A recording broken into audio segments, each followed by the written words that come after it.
Selamat datang kembali di channel saya. Dan kalau kalian menonton video ini, pasti kalian ingin tahu apa itu logical fallacy. Pernah nggak kita berpikir bahwa setiap apa yang kita pikirkan itu benar? Dan kadang juga kita merasa keliru dengan apa yang kita pikirkan. Tapi kalian pernah mikir nggak kalau sebenarnya ketika kita salah, itu adalah sebuah keliruan yang bisa kita sebut dengan logical fallacy. Dan logical fallacy ini adalah keliruan dalam kita berlogika atau berpikir. Dan logical fallacy ini sudah menjadi mendarah daging dan menjadi hal yang lumrah di dunia ini. Apalagi kita sebagai manusia, dan kesalahan berpikir pasti tidak pernah luput dari dunia kita. Bagaimana logical fallacy itu terjadi dan apa aja ciri logical fallacy itu? Kau bodoh, kau bangsat, kau ngomong saya bodoh. Keliruan berpikir sangat sering muncul di sekitar kita, dan kita cenderung menyadari bahwa itu bukan sebuah keliruan. Bayangkan kita sedang berargumen dan lawan bicara kita tidak setuju dengan argumen kita. Saat kita berargumen dengan lawan bicara kita tidak setuju dengan sudut pandangmu atau argumenmu. Dan lawan bicaramu itu yang tidak setuju justru menyerang dengan secara personal, bukan sudut pandangmu atau argumenmu. Contohnya gini, kamu sedang berbicara tentang makan gratis Pak Prabowo yang akhir-akhir ini terjadi, dan lawan bicaramu tidak setuju dengan sudut pandangmu tentang makan gratis. Lalu lawan bicaramu ini menyerang secara personal dengan berkata seperti ini, lo itu bukan lulusan ekonomi, kamu itu nggak tahu tentang program ini, nggak tahu budget ini berapa, jadi nggak usah sok tahu lah, paham nggak sampai sini? Atau menyerang secara karakter, secara pribadi yang di luar konteks. Misalnya seperti ini, alah nggak usah ngomongin ini itulah, kamu itu sok tahu, gosok gigi aja belum bersih. Itu sangat-sangat di luar konteks kan. Nah, ad hominem ini menyasar secara personal yang bertujuan untuk mendeskripsikan lawan bicara seolah apa yang dia katakan itu tidak valid. Ad hominem ini bertujuan untuk menjatuhkan secara mental, bukan argumennya tapi orangnya. Yang kedua ada strawman atau manusia jerami. Strawman ini adalah memodifikasi dari argumenmu. Bayangkan saja ketika kamu berargumen lalu si lawan bicaramu ini memodifikasi argumenmu menjadi lebih ringkas atau lebih simpel. Contohnya seperti ini. Kita harus belajar saham dan kripto karena ini adalah investasi masa depan. Dan strawman ini berbicara buat apa investasi saham dan kripto karena itu bukan investasi yang valid dan ini menuju ke perjudian. Itu adalah contoh dari strawman yang bertujuan untuk mendistorsi dari sebuah gagasan yang bertujuan untuk menyalahkan argumen itu seolah tidak valid dan tidak benar dengan cara mensimpelkan atau menjiplak dari argumenmu. Padahal faktanya dia tidak menanggapi argumenmu tapi menyimpangkan argumenmu dengan mengcopy beberapa kata dari argumenmu. Dan strawman ini jika dibiarkan cenderung akan menimbulkan beberapa gesekan di masyarakat jika kamu membiarkannya.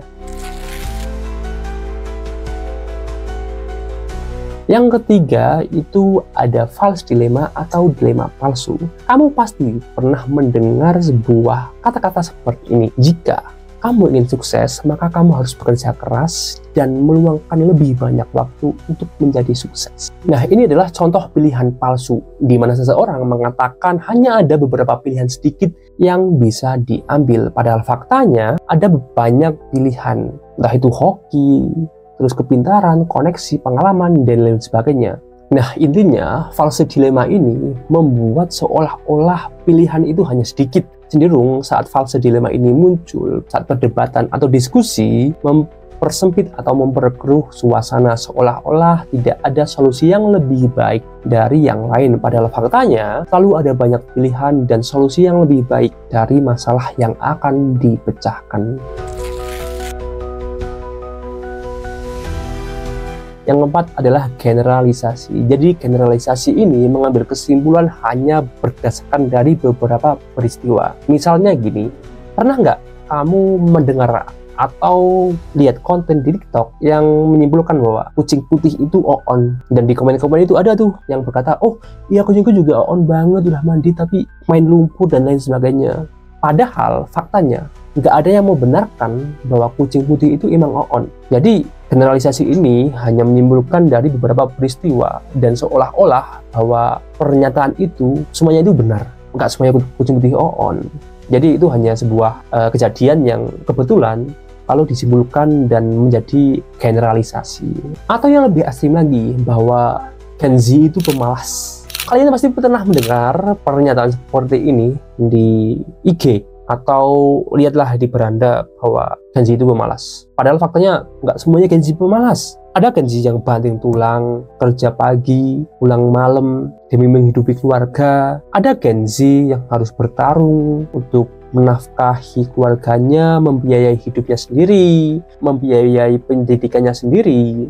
Gen Z yang sukses juga udah banyak, Gen Z yang jadi orang juga udah banyak. Jadi generalisasi ini sering terjadi di sekitar kita, tapi hal itu sudah menjadi lumrah. Padahal faktanya nggak semua Gen Z itu pemalas, ya kan? Cuma hanya mengambil dari beberapa sampel, seolah-olah bahwa Gen Z itu pemalas atau problematik atau yang lain sebagainya. Padahal faktanya enggak.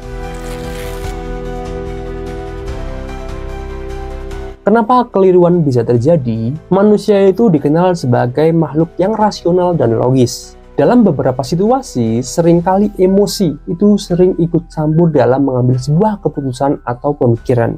Dalam situasi seperti ini, rentan sekali kita terjebak dalam kesalahan berpikir.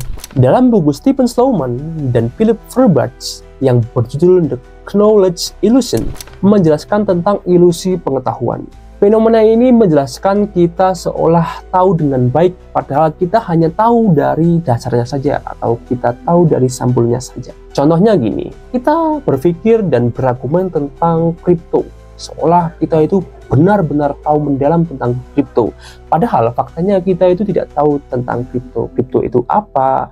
Q1, Q2, Q3, Q4 itu apa? Narasi itu apa? Tapi seolah kita itu paling tahu, seolah kita itu mengetahui segalanya, kita sudah terjun sampai ke dalam-dalamnya, padahal kita hanya tahu dari permukaannya. Nah, ini rentan sekali terjadi di diri manusia. Kalau kamu bertanya, kenapa kita seringkali terjebak dalam kekeliruan? Yang pertama, selalu ingin sederhana. Otak manusia dirancang untuk berpikir dan bernalar dengan cepat, di mana hal itu membuat kita menjadi bisa survive untuk melakukan hal yang memerlukan sebuah pikiran. Ketika kita dihadapkan dengan sebuah informasi yang kompleks, kadang kita langsung menyimpulkan nih agar itu nggak ribet. Kalau bisa gampang, kenapa harus ribet? Yang kedua, bias komunikasi. Salah satu faktor yang kuat untuk kita melakukan kesalahan berpikir adalah bias komunikasi. Bias ini adalah salah satu cara untuk kita mengelompokkan dan menyanggah sebuah informasi yang tidak sepaham dengan kita. Kita cenderung menyangkal dan menolak informasi yang berbanding terbalik atau tidak sepaham dengan kita. Bahkan ketika pernyataan itu benar, kita cenderung nggak percaya. Dan kita itu nggak mau menerima pernyataan itu. Kita selalu menolak dan menolak. Contoh, ketika kamu sering menggosip atau menerima gosip-gosipan, seolah gosip itu benar, maka ketika kamu diberi pernyataan yang sebenarnya, kamu akan cenderung nggak begitu percaya, karena kamu sering kali percaya dengan gosip-gosip ini. Kamu akan menolak data yang valid, padahal itu benar. Dan ketika hal ini terjadi terus-menerus, kamu akan terus terjebak dalam hal negatif. Kita cenderung tidak menerima hal yang sebenarnya terjadi. Biasanya kita akan lebih mendukung orang yang sepaham dengan kita. Kita akan menolak dan mengasingkan orang yang tidak sepaham dengan kita. Ketika kamu sudah ada dalam fase ini, maka kalian harus hati-hati. Kadang kita itu harus menerima beda argumen dari orang lain. Karena apa? Ketika kamu merasa benar, kadang orang lain juga merasa bahwa dirinya benar. Dan yang ketiga, itu lingkungan dan medsos. Ini juga berpengaruh dalam penentuan kita berpikir atau berlogika. Apalagi di era sekarang, informasi itu berjalan sangat-sangat cepat. Namun sayangnya, kadang media itu lebih memilih kecepatan dalam menyampaikan informasi, bukan sebuah kevalidan dari informasi itu. Kita tahu, negara Indonesia ini minim literasi. Literasinya itu kurang. Tanpa kita survei, tanpa kita untuk mencari sebuah informasi yang lebih detail, itu kita langsung bisa menyimpulkan sebuah permasalahan. Padahal langkah lebih baiknya kita cari tahu dulu pokok masalahnya, kita cari dulu informasi yang valid itu yang mana, supaya kita lebih be wise dalam berargumen, supaya kita lebih be wise lagi dalam menyampaikan apa yang kita pikirkan. Aku kasih contoh satu, kasus es teh, masih ingat nggak? Jujur, saya nggak komen apapun, tapi saya sedih dengan Bapak es teh ini. Saya mempunyai empati, tapi saya tahu bahwa Bapak es teh ini nggak sepenuhnya itu benar, dan Gus Miftah juga nggak sepenuhnya dia itu benar. Keduanya juga sama-sama salah menurut saya. Karena apa? Yang saya ketahui ya, saat majelis itu ada dan pengajian itu dimulai dan sekelompok orang itu sudah berkumpul dan duduk, itu alangkah baiknya jangan ada yang jalan wirawiri kesana kemari di tengah-tengah para jamaah. Apa yang saya ketahui, dan penjual es teh itu kan ada di tengah-tengah saat majelis itu dimulai. Lalu Gus Miftah mungkin cara mengingatkannya itu salah lah. Ketika hal itu terjadi, pasti banyaklah orang yang mendukung es teh.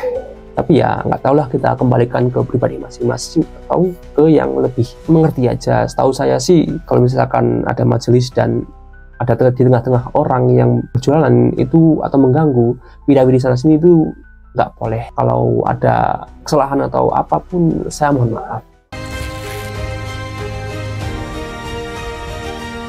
Mungkin kita nggak bisa menghindari dari sebuah sifat itu, namun ketika kita mau berpikir dan lebih menelaah sebuah informasi yang ada, kita akan jadi lebih wise. Ketika keliruan berlogika ini terjadi dalam relationship, pendidikan, dan lain sebagainya, kalau kita terus membiarkan, maka akan menimbulkan banyak sekali gesekan di masyarakat atau dalam hal lainnya. Yuk, makanya kita hati-hati dalam berpikir, jangan sampai terjebak dalam pola pikir biner.